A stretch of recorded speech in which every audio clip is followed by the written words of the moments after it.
بسم اللہ الرحمن الرحیم۔ السلام علیکم۔ میرے ساتھ موجود ہیں صدیق جان صاحب۔ صدیق جان، آپ کو علم ہے ویسے تو بیورو چیف ہیں بول نیوز اسلام آباد کے، لیکن کورٹ رپورٹنگ ان کی اصل پہچان ہے۔ سپریم کورٹ آف پاکستان میں عمران خان نے جسٹس قاضی فائز عیسیٰ کے خلاف ریفرنس بھیجا، ظاہر ہے ان کی گورنمنٹ میں ہوا، تو اب چیف جسٹس وہ بننے جا رہے ہیں، ان کے کیسز بھی ہیں، تو کیا وہ چیف جسٹس بن پائیں گے؟ دیکھیں، یہ وہ سوال ہے جب تک وہ چیف جسٹس کی کرسی پہ بیٹھ نہیں جاتے کچھ کہنا قبل از وقت ہے، کیونکہ ویسے تو ابھی تک تو کوئی چیز آپ اگر کہیں کہ اس وقت تو کوئی چیز نہیں چل رہی، اور دوسرا یہ بھی ہے کہ ان کے جن کے ساتھ تعلقات بہت خراب تھے، یہ بھی کچھ اطلاعات ہیں کہ ان کے ساتھ ان کے تعلقات کافی حد تک بہتر ہو گئے ہیں، کیونکہ وہ جو ایک معاملہ تھا نا جس کو کہا جاتا تھا کہ ادارہ ورسز قاضی فائز عیسیٰ، تو اب کچھ لوگ کہتے ہیں کہ نہیں، وہ قاضی اپنا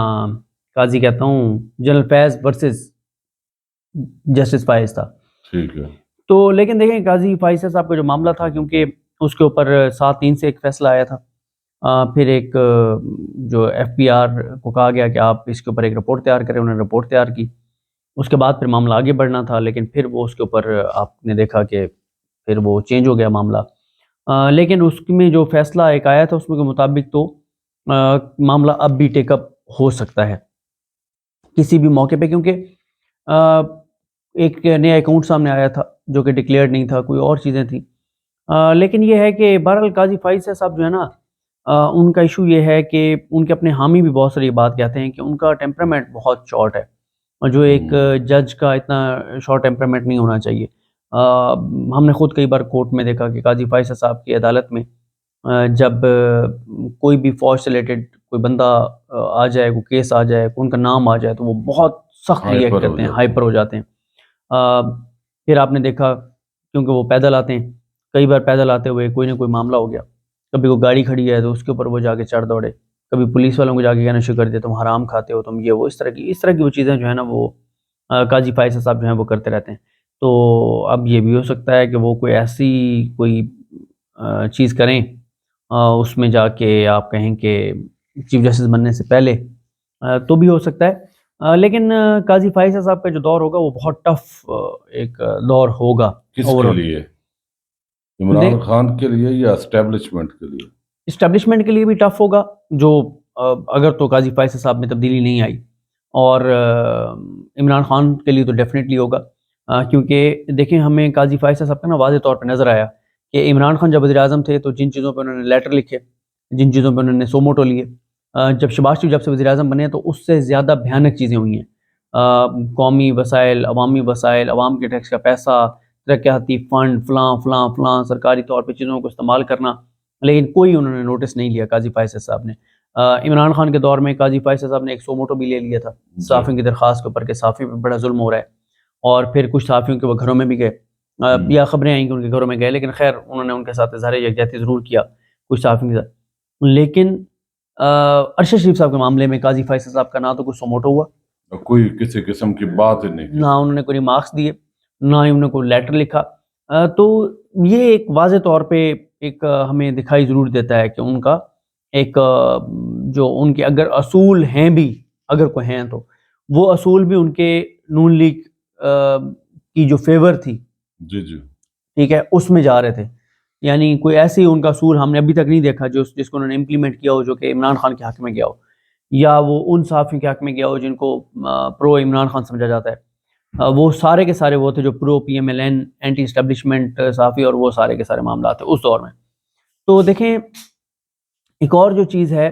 اس میں یہی ہے کہ دیکھیں ان کا ہاں فائدہ جو ہے وہ نون لیگ کو بہت زیادہ ہونے کے امکانات ہیں،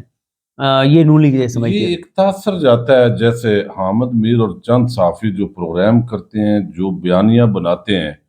اسی طرح کا ایک جو گفتگو ہے یا ریمارکس ہیں وہ قاضی فائز عیسیٰ کے آتے ہیں، اس کو آپ صحافی وہاں پہ فیل کرتے ہیں؟ دیکھیں، وہ ان ریمارکس پہ تو اسپیسیفک میں نہیں جاؤں گا، اور لیکن یہ ضرور ہے کہ جیسے میں آپ کو عرض کر رہا تھا کہ نون لیگ جو ہے نا وہ بہت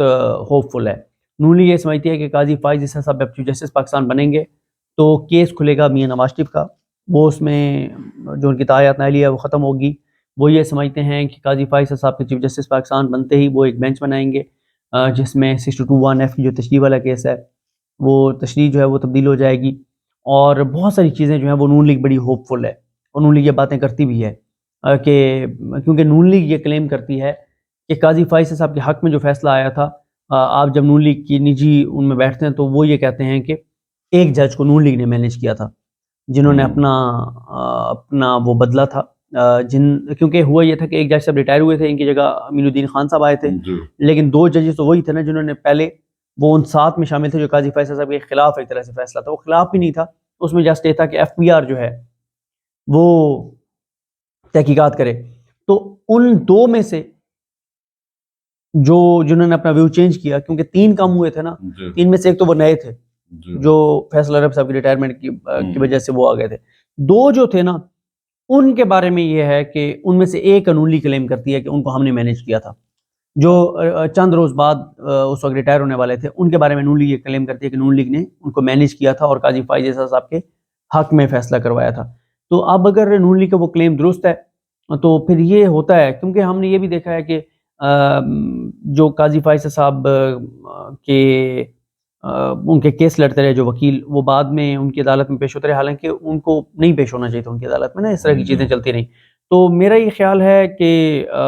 نون لیگ کی توقعات درست ہیں, کیونکہ میں آپ کو بتاؤں کہ نون لیگ کے خلاف جو سب سے تگڑا کیس تھا نا وہ حدیبیہ تھا. ایسے ہی ہے, مطلب اعترافی بیان موجود تھا. اعترافی مطلب اس سے بڑی کیا بات ہو سکتی ہے کہ اسحاق ڈار صاحب کا اعترافی بیان موجود ہے کہ ہاں میں شریف خاندان کے لیے منی لانڈرنگ کرتا رہا ہوں, یہ طریقہ ہے اس طریقے سے, اور پھر جس قاضی فیملی کے انہوں نے نام لکھے ان کے بیانات موجود ہیں اور سارا طریقہ کار انہوں نے لکھا ہوا تھا. تو وہ کیس تھا, اور پھر اس کیس کا ہوا یہ تھا کہ جب پاناما میں اس کیس کا ذکر آیا تو پتہ چلا کہ یہ معاملہ لاہور ہائی کورٹ گیا تھا جب یہ شریف خاندان اقتدار میں آ چکا تھا 2013-14 میں. یہ لاہور ہائی کورٹ میں گیا تھا. لاہور ہائی کورٹ میں کیا ہوا کہ ایک جج نے کہا کہ یہ آگے بڑھنا چاہیے, ایک نے کہا کہ نہیں FIR کویش کر دیں. پھر ریفری جج کے پاس گیا, اس ریفری جج نے ان کے حق میں فیصلہ دے دیا. اور پھر آپ یہ بھی دیکھیں کہ وہ ریفری جج کو کہاں پہ لگائے ہوئے انہوں نے, وہ جو ریفری جج صاحب تھے جو چیف جسٹس بھی بنے, اور انہوں نے جو ہے وہ آج کل وہ کہاں پہ ہیں, کس عہدے پہ انہوں نے نون لیگ نے لگایا ہوا ہے. تو نون لیگ کا یہ طریقہ کار ہے کہ جو جج ان کو ڈیلیور کرتا ہے, جو جج ان کے حق میں چیزیں کرتا ہے, پھر شریف خاندان جو ہے جب اقتدار میں آتا ہے تو شریف ڈاکٹرائن پہ عمل کرتا ہے. وہ پھر ان ججز کو نوازتا ہے, اور وہ ان لوگوں کو پھر کسی کو گورنر بنوانا, کسی کو کہیں لگانا, کسی کو کہیں لگانا, کسی کو چیف جج لگانا, یہ ساری چیزیں جو ہے وہ شریف خاندان کرتا ہے. تو وہ بہرحال بہت بڑی ایک فیور تھی شریف خاندان کے لیے کہ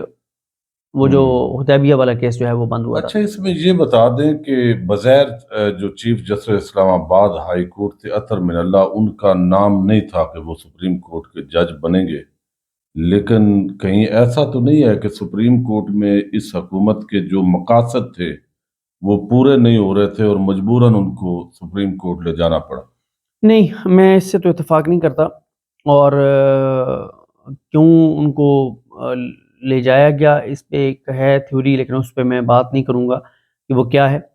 لیکن میں آپ کو بتاؤں کہ اطہر من اللہ صاحب جب چیف جسٹس ہے اسلام آباد ہائی کورٹ کے, اور انہوں نے شروع میں کچھ صحافیوں کو ریلیف دیا جو پرو PMLN تھے, تو ہم یہ سمجھتے تھے کہ وہ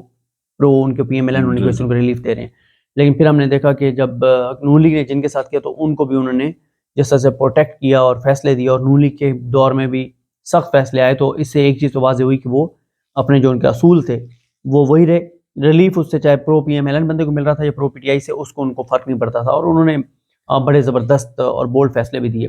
تو اسی لیے آپ نے دیکھا کہ جب ہم نے اطہر من اللہ صاحب کے خلاف پہلے ویڈیوز بھی کی, بعد میں جب ہم نے دیکھا کہ نہیں یار ان کے کچھ اصول ہیں اور ان کے اوپر انہوں نے آئین اور قانون کے مطابق فیصلے لیں گے, تو ہم نے ان سے معذرت بھی کی کہ جی ہم غلط ہے. تو یہ جو ایک ہے, یہ میں نہیں کہوں گا کہ اس وجہ سے ان کو جو ہے وہ اوپر لایا گیا ہے, کیونکہ وہ اوپر آ بھی گئے ہیں تو ظاہر ہے جب قاضی فیصل صاحب چیف جسٹس بنیں گے تو ان کے پاس یہ اختیار ہوگا بینچ بنانے کا, اور وہ بینچ جو ہے وہ بنائیں گے. گو کہ قاضی فائز صاحب یا ان کا ایک جو گروپ سمجھا جاتا ہے, ان کا یہ ایک ہے کہ سو موٹو کی جو پاورز ہیں ان کو ریگولیٹ ہونا چاہیے, بینچ بنانے کے جو چیف جسٹس کا اختیار ہے اس کو ریگولیٹ ہونا چاہیے. تو اب جب قاضی فائز صاحب بنیں گے چیف جسٹس تو پتہ چل جائے گا کہ کس حد تک وہ ان چیزوں کو جو ہے جو وہ خود ان کا گروپ یہ سمجھتا ہے کہ ان چیزوں کو ریگولیٹ ہونا چاہیے وہ ریگولیٹ کرتے ہیں یا نہیں کرتے۔ آخری صرف بات بتا دیں کہ اسلام آباد ہائی کورٹ سے اب پی ٹی آئی کے لوگوں کو وہ ریلیف نہیں مل رہا جو پہلے مل رہا تھا، اس کی کیا وجہ ہو سکتی ہے؟ نئے جج صاحب کا جوڈیشل مائنڈ جو ہے وہ ذرا اپنا ہے چیف جسٹس صاحب کا، یا ویسے ہی ایک تھیوری بہرحال اس حوالے سے بھی چل رہی ہے؟ بالکل، یہ نون لیگ نے جب سے عطر ملا صاحب گئے ہیں تب سے اسلام آباد ہائی کورٹ کو نون لیگ کا ایک کوئی ذیلی ونگ ہی سمجھ لیا ہے کہ بس جو ہم چاہیں گے وہی فیصلے آئیں گے۔ یہ کوئی تاثر اچھا نہیں ہے۔ بلدیاتی الیکشن والا کیس بھی آپ دیکھ لیں، ہونا تو یہ چاہیے تھا کہ کنٹیمپٹ کی درخواست لگنی چاہیے تھی، ہونا تو یہ چاہیے تھا کہ الیکشن کمیشن سے پوچھا جاتا کہ آپ نے الیکشن کرانے کی کوشش کیوں نہیں کی، آپ نے کیا کیا، لیکن